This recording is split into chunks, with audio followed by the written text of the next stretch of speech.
በፊንፊኔና አካባቢዋ ድሮን ያለ ፍቃድ ማብረር እንደማይቻል የብሔራዊ ደህንነት አገልግሎት ገለጸ።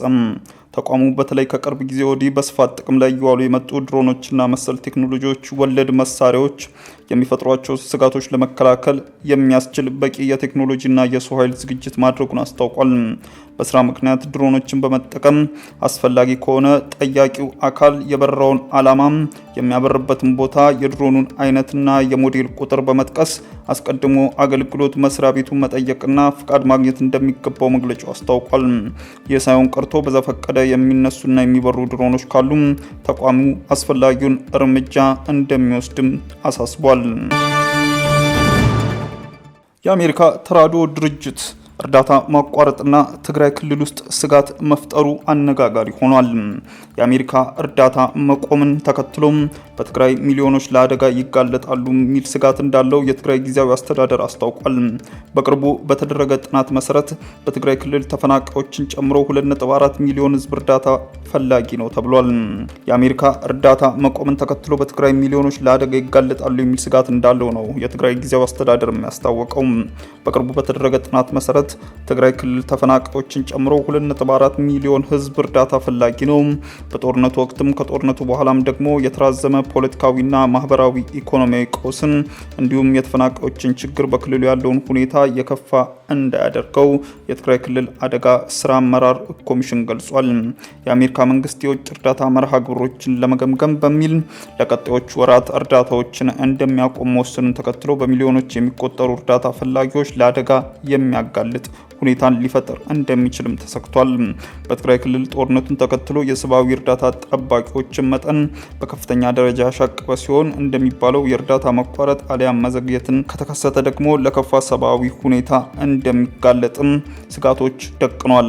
በክልሉ የተደረገው ጥናትን እንደሚያሳየው የትግራይ ክልል ጊዜያዊ አስተዳደር በቅርቡ ያደረገው ጥናት እንዳመላከተው በክልሉ ተፈናቃዮችን ጨምሮ 2.4 ሚሊዮን ሕዝብ አስቸኳይ ሰብአዊ እርዳታ እንደሚፈልግ መረጋገጡን የሚገልጽ ሲሆን ይህም ባለፉት ዓመታት ከነበረው እርዳታ ፈላጊ ሕዝብ መጠን መቀነስ ቢታይበትም አሁንም በክልሉ ያለው ሰብአዊ ቀውስ አሳሳቢ መሆኑን ማሳያ ነው ብሏል። ለዶቼ ቬለ የተናገሩት የትግራይ ክልል አደጋ ስጋት አመራር ኮሚሽን ኮሚሽነር አሁንም የትግራይ ክልል አስቸኳይ ድጋፍን ትሻለች ይላሉ። አሁን ላይ ተፈናቃዮችና የተለያዩ የማህበረሰብ ክፍሎች በአጠቃላይ 2.4 ሚሊዮን የሚሆን የትግራይ ክልል ሕዝብ አስቸኳይ እርዳታ ነው ፈላጊ ነው ሲሉም ተናግረዋል። በተያያዘ ዜናም የአሜሪካ ተራድኦ ድርጅት እርዳታ ማቋረጡን ኢትዮጵያ HIV ላይ የምታደርገውን ትግል አደጋ ላይ የሚጥል መሆኑን የመንግስታቱ ድርጅትም አስታውቋል። ከሩብ ሚሊዮን በላይ የሚሆኑ የቫይረሱ ተጠቂዎች ለአደጋን ያጋልጣል ሲልም አስጠንቅቋል። HIV ኤድስ ጋር በተያያዘ የአሜሪካ መንግስት ለኢትዮጵያ የሚሰጠውን እርዳታ ማቋረጥ በኦሮሚያና በጋምቤላ ክልሎች እንዲሁም በአዲስ አበባ ከተማ ለሚገኙ ከ270 ሺህ በላይ ለሚሆኑ የቫይረሱ መከላከያ መድኃኒት ተጠቃሚዎችን ህይወት ይበልጥ ከባድ ያደርገዋል ሲል የተባበሩት መንግስታት ድርጅት የኤችአይቪ ኤድስ ፕሮግራም አስጠንቅቋል። በርካቶች ኤችአይቪን ጨምሮ በግብረ ስጋ ግንኙነት ወቅት የሚተላለፉ በሽታዎችን ለመከላከል የሚውል ኮንዶም ከአሁን በኋላም አይደርሳቸውም ብሏል። በተጨማሪም የገንዘብ ድጋፍ መቋረጡ የአካባቢ ጤና አጠባበቅ አቅምን ለመገንባት የሚደረገውን ጥረትም እንዳደናቀፈ ስጋት እንዳለውም አስታውቋል። የጤና ባለሙያዎች የሚሰጡትን የስልጠና ላይ ያለውን ተጽዕኖ በማሳደር በኢትዮጵያ የኤችአይቪ በሽታ ለመከላከል ሂደት ላይም እየተመዘገበ ያለውን እድገት ያዘገየዋል ሲልም አመላክቷል። በዶክተር ደብረጽዮን ገብረ ሚካኤል የሚመራው የህዝባዊ ወያኔ ሓርነት ትግራይ ህወሓት ቡድን መግለጫን አውጥቷል። ህወሓት በመግለጫውም በትግራይ ቡድንና ህዝብና እንዲሁም የትግራይ ሊቃን ቀዳሚ ምርጫቸው ሰላም ነው ሲል ትላንት ጥር 28 ቀን አመሻሽ ላይ ባወጣው መግለጫ ለጠቅላይ ሚኒስትር አብይ አህመድም ጥሪ ማቅረባቸውን ተከትሎ አስታውቋል። ጠቅላይ ሚኒስትር አብይ አህመድ ከቀናት በፊት ጥር 26 ቀን ለትግራይ ህዝብ በተለይ ለትግራይ ሊቃን ሲሉ ባቀረቡት ጥሪ የክልሉ ህዝብ በተደጋጋሚ ጦርነት ተጎጂ እንደነበር በመጥቀስ ህዝቡ ወደ ልማትና ማገገም እንዲመለስም አብረን እንስራ ማለታቸው ይታወሳል።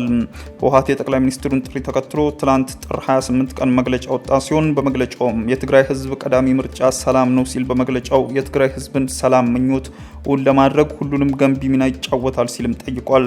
ከማንኛውም አካል ጋር በሰላም ዙሪያም ለመስራት ዝግጁ ነኝም ብሏል። ከሁሉም ሰላም ፈላጊ ኃይል ጋር ለመስራት ትላንትም ዛሬም ሆነ ነገ ዝግጁ መሆናችንን ማረጋገጥ እንፈልጋለን ብሏል። ጠቅላይ ሚኒስትር አብይ አህመድ ባስተላለፉት መልእክት ለዘመናት የትግራይ ህዝብ በጦርነት ማሳለፉን አውስተው በተለይም ግን ባለፉት 100 ዓመታት ከማዕከላዊ መንግስቱ ጋር በተለያዩ አጋጣሚዎችና ምክንያቶች ግጭት ውስጥ መግባቱን በመግለጽ ጉዳት ማስተናገዱን አመላክተው የትግራይ መሬት የጦር አውድማ ሆኗል፣ የትግራይ ህዝብም የጦርነት መጠቀሚያ ሆኗል ብለዋል። በመሆኑም የክልሉ ሊቃን የትግራይና ህዝቦቿን ከጦርነት ያገኙት ወይስ ያጡት ጥቅም ይበዛል ብሎ መጠየቅና መልስ ማግኘትም አለበት ሲሉ አሳስበዋል።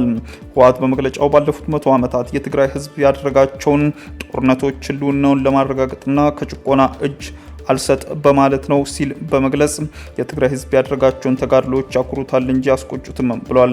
የትግራይ ህዝብና ሊቃን ያደረጓቸው ተጋድሎዎች ሉዓላዊነቱ ለነጻነቱና ለክብሩ ያደረጋቸው ተጋድሎዎች ናቸው። እንደ ብሔርና ህዝብ የመኖርና ያለመኖር ሁኔታው የወሰኑ ወሳኝ ምዕራፎች ነበሩ ብሏል። ይህ ማለት ግን የትግራይ ህዝብ የጦርነት ባህል ኖሮት አይደለም ሲልም ገልጿል። መቆጨት ያለባቸው ሀገርና ስርዓትን ለመትከል መስዋዕትነት በከፈለው የትግራይ ህዝብ ላይ ባዕዳውያንን በመጋበዝ ያስጨፈጨፉት ስርዓቶች ናቸው ብሏል። የትግራይ ህዝብና ሊቃን በኢትዮጵያ ታሪክ ዋነኛ ተዋናይ የነበሩ ቢሆንም ከኢትዮጵያ ስርዓቶች እንዲገለሉና እንደ ሁለተኛ ዜጋ እንዲቆጠሩ ለማድረግ ያደረገ ነበረ ሲል ገልጿል። ስለዚህም ወደ ትግራይ ወደ መደበኛ ህገ መንግስታዊ ስርዓት ለመመለስ የትግራይ ህዝብ ፍላጎትና የህወሓት መርህ ነውም ሲል በመግለጫው ላይ ህወሓት አስታውቋል። ውድ ተመልካቾቻችን በዕለታዊው የዛሬ ውሎ ፕሮግራማችን ይዘንላችሁ የቀረብናቸው ዋና ዋና መረጃዎች እነዚህ ነበሩ። ከፕሮግራም ጋር አብሬያችሁ ቆይታ ያደረኩት እኔ አብዲስ አደፋር ነበርኩ። ከሌሎች የኬሎ ሚዲያ ፕሮግራሞች ጋር መልካም ቆይታም